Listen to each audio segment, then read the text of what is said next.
Paraclet, viens à ce rendez-vous. Viens à ce rendez-vous. Saint-Esprit, viens à ce rendez-vous. Oui, viens à ce rendez-vous.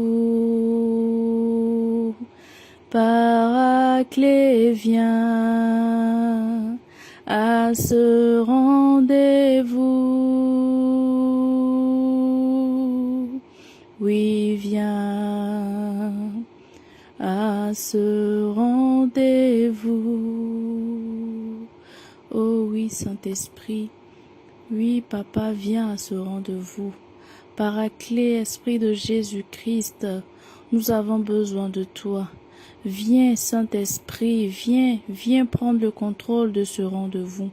Viens prendre le contrôle de ce moment. Viens prendre le contrôle de nos cœurs, de nos oreilles, Seigneur Jésus-Christ. Viens prendre le contrôle de ma personne, de ma bouche, Seigneur Jésus-Christ. Oh oui, Saint-Esprit, visite-nous, Saint-Esprit, en ce jour. Visite chacun de nous, Saint-Esprit. Visite mes frères et mes sœurs. Visite, Seigneur Jésus-Christ, notre cœur. Visite-nous au travers de ta parole. Nous avons besoin de toi, Saint-Esprit. Viens semer, oh, la bonne semence en nous, afin de pouvoir porter, Seigneur Jésus-Christ, tes fruits en abondance. Oh oui, viens, Saint-Esprit. Viens, dispose-nous. Dispose-nous, Saint-Esprit. Nous avons besoin de toi. Viens, Esprit de Jésus-Christ. Amen. Seigneur, je te bénis, je te loue, je te magnifie pour ce 3e jour, Père éternel, dont tu fais grâce, Papa. Merci. Merci pour tout ce que nous recevons de toi.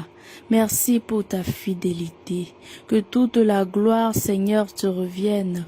Honneur, louange, élévation à toi, Seigneur Jésus. Béni sois-tu, Père éternel, pour les siècles des siècles. Amen, amen, amen. Shalom, shalom, famille. Je suis encore là avec vous pour partager le thème de ce séminaire qui s'intitule « Comment marcher dans la fidélité en tant qu'enfant de Dieu ». Et depuis lundi, le Seigneur nous fait grâce. Nous avons vu ensemble un premier sous-thème qui s'intitule « L'infaillible fidélité du Dieu que nous servons ». Et hier, nous avons partagé ensemble un autre sous-thème qui s'intitule « L'engagement à la fidélité est la première preuve de notre identité de chrétien ». C'était, frères et sœurs, des moments vraiment bénissants. Et aujourd'hui, nous allons voir ensemble notre 3e sous-thème qui s'intitule « La fidélité dans la transmission de la parole de Dieu ». Ce sous-thème-là est très intéressant. La fidélité dans la transmission de la parole de Dieu. Nous allons lire ensemble le livre de Jérémie 23, le verset 28, qui nous dit « Que le prophète qui a eu un songe raconte ce songe, et que celui qui a entendu ma parole rapporte fidèlement ma parole. Pourquoi mêler la paille au froment ? Dit l'Éternel. » Amen.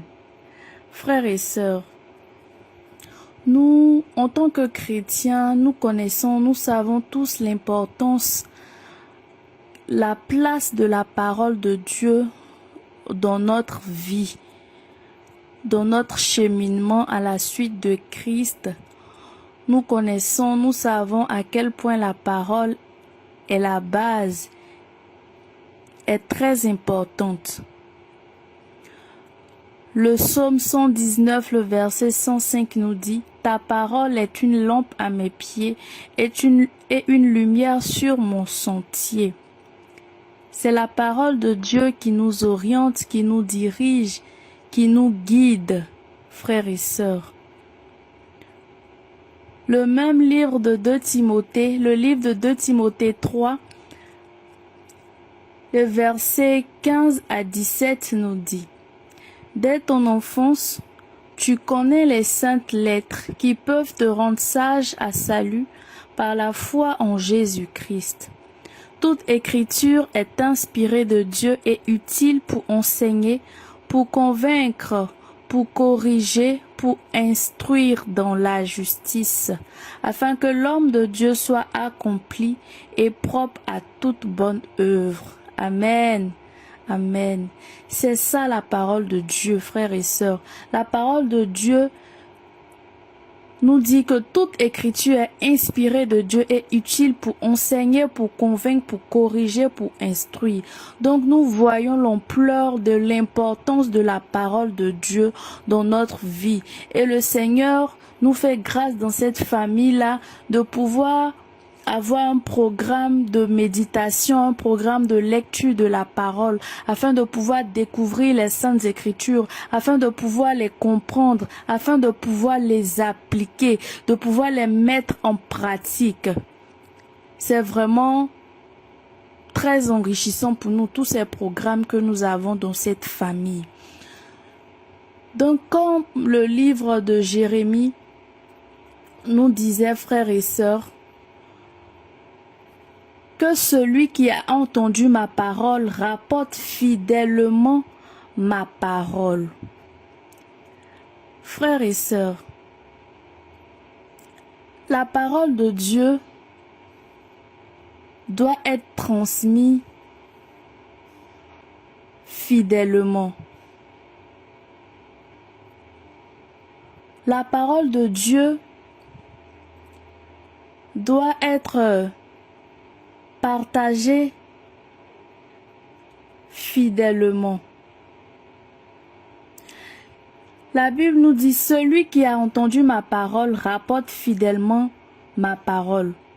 C'est-à-dire que ce que nous recevons au travers de nos méditations, les révélations que nous recevons et les messages divins, les prophéties et tout que nous recevons de l'Éternel, nous devons les transmettre fidèlement. Nous devons les transmettre exactement, frères et sœurs.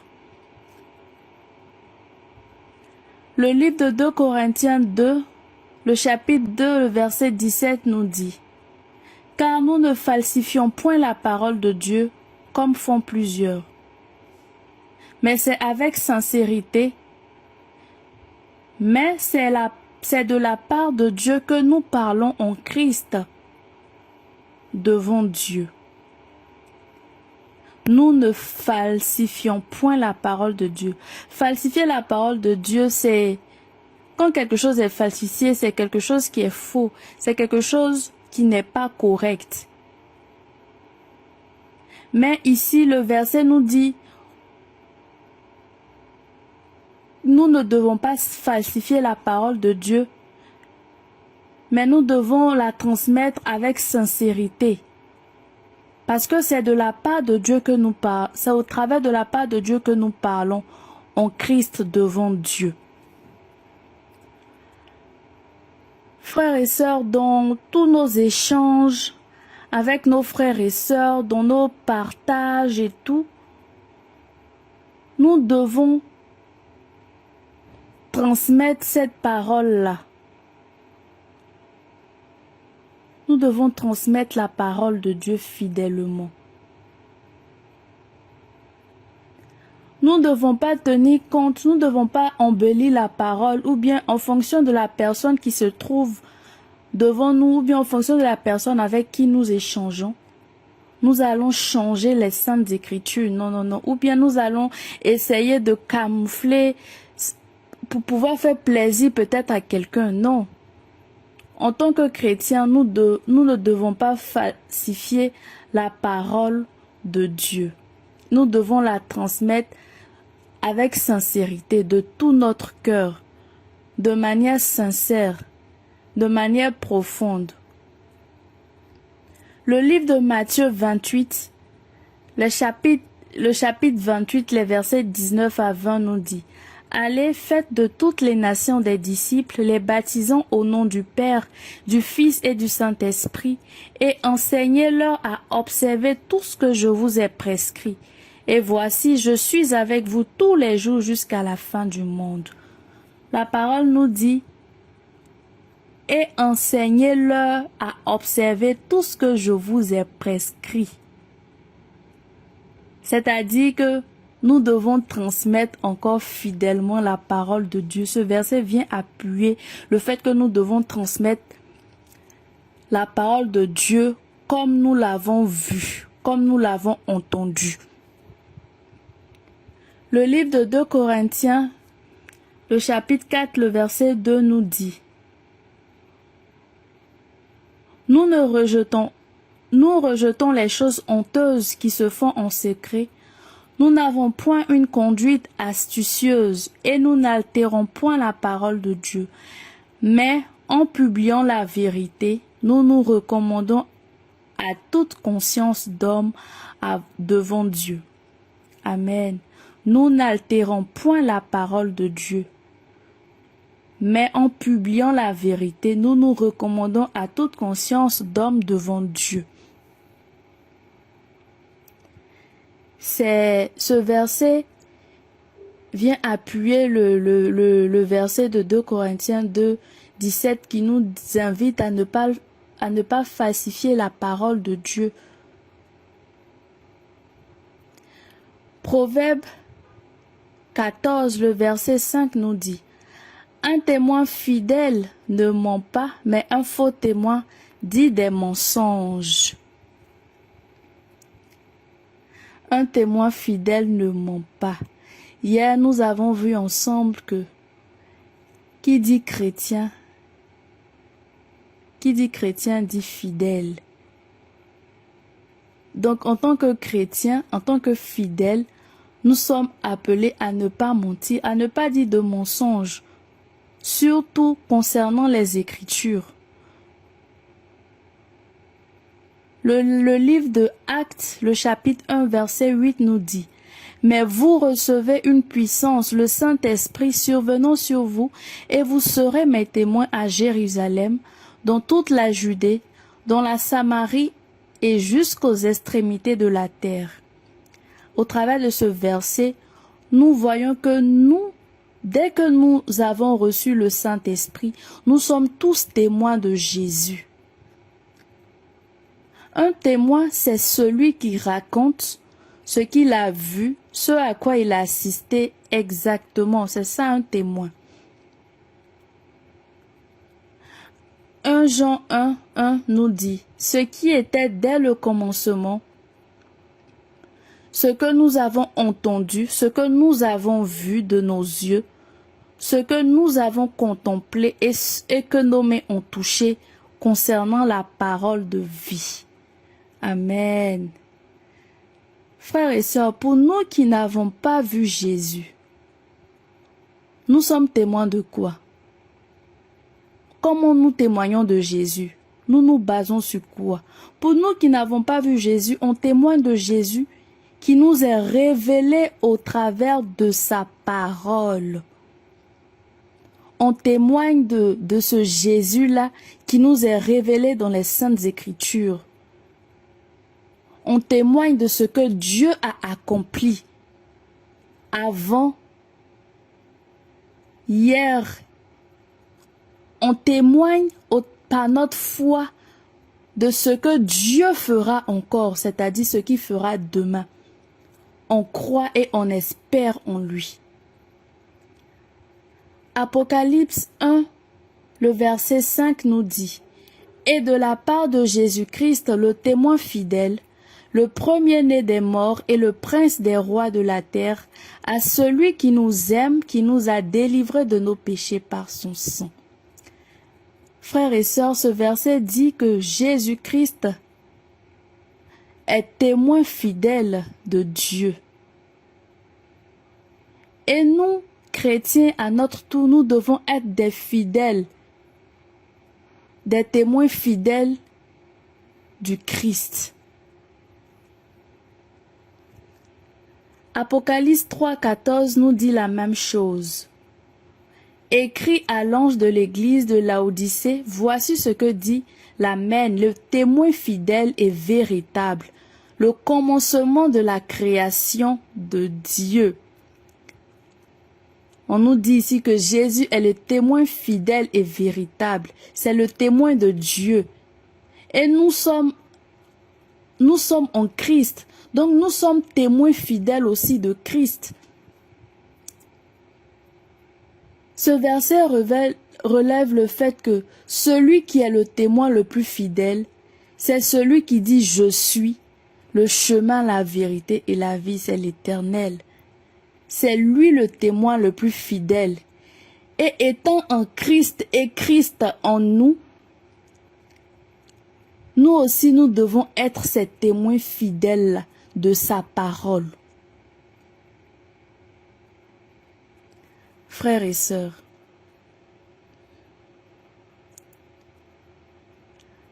la parole de Dieu nous dit aussi dans le livre de Proverbes 30, le verset 6, « N'ajoute rien à ces paroles de peur qu'ils ne te reprennent et que tu ne sois trouvé menteur. » N'ajoute rien à ces paroles. Ces versets-là sont vraiment compréhensibles. N'ajoute rien à ces paroles de peur qu'ils ne te reprennent et que tu ne sois trouvé menteur. C'est-à-dire, nous ne devons rien ajouter à la parole de Dieu.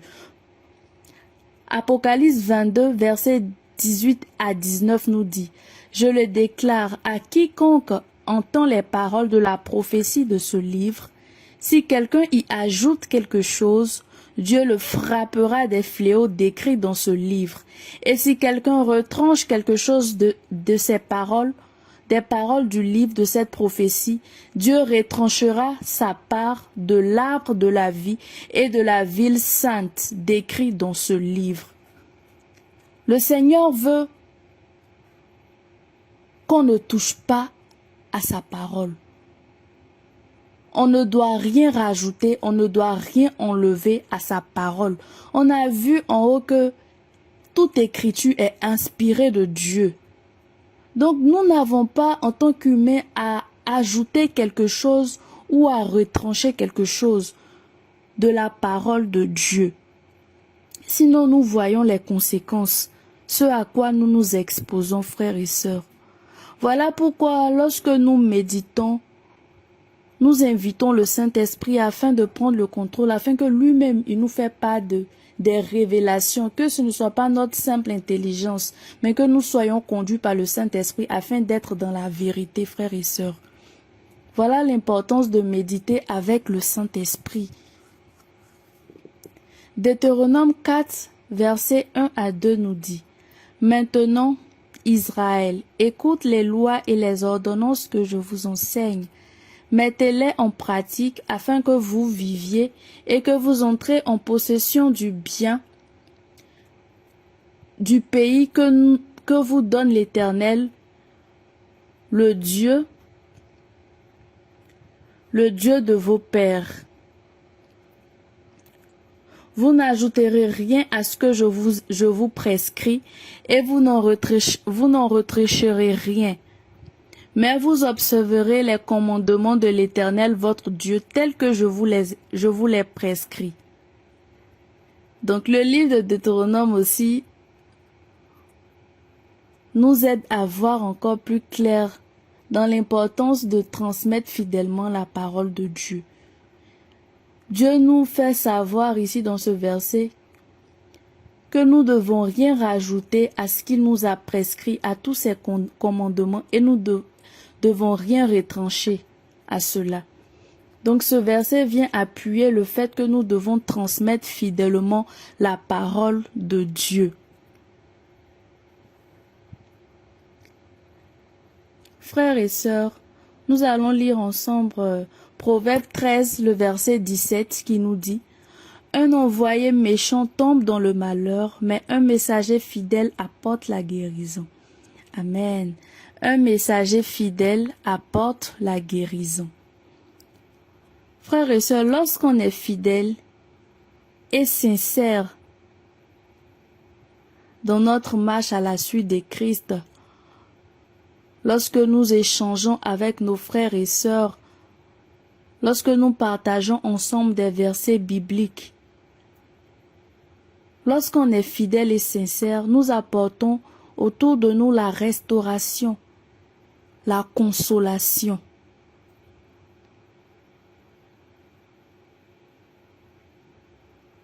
Frères et sœurs, ce sous-thème-là nous interpelle tous. Ce sous-thème-là nous invite à transmettre fidèlement la parole de Dieu. Et la parole de Dieu, c'est Jésus. Jésus, c'est la parole de Dieu. Donc, toutes les fois où nous témoignons de Christ, où nous échangeons entre nous, nous parlons de la parole, c'est Christ. C'est Christ que nous transmettons, c'est Christ que nous faisons connaître à notre entourage pour le salut des âmes. Je nous invite, frères et sœurs, avec l'aide du Saint-Esprit, de demander au Saint-Esprit de nous éclairer lors de nos méditations, de demander l'aide au Saint-Esprit de nous aider, qu'il soit vraiment au contrôle de tous nos faits et gestes, afin de pouvoir transmettre fidèlement la parole, que ce soit en parole, que ce soit en pensée, que ce soit dans nos actes. Que le Saint-Esprit nous aide à être des témoins fidèles de la parole de Dieu, des témoins fidèles de Christ. Amen. Amen. Je bénis le nom du Seigneur pour toutes ces bénédictions au travers de ces enseignements. Qu'il nous rend vraiment sensibles à son message et nous rend disposés tout au long de cette semaine afin de recevoir en abondance de lui. Je nous invite, frères et sœurs, à rester disposés, à rester connectés à tous ces différents programmes dans cette famille. Le Seigneur ne fait rien au hasard. Restons connectés au Caleb, au temps de prière en famille, au temps de méditation, au temps de jeûne, afin de pouvoir croître vraiment spirituellement. Demain, nous allons partager ensemble un autre sous-thème qui s'intitule « La fidélité dans les œuvres d'avancement du royaume ». Un sous-thème encore très très intéressant. Et le texte d'appui sera le livre de 2 Chroniques, le chapitre 31, les versets 11 à 12. Je vous souhaite une excellente méditation, une excellente journée. Que le Seigneur vous garde, qu'il vous protège, qu'il vous bénisse, bénisse vos familles et que vous ne cessiez de porter ses fruits en abondance. Shalom, shalom famille.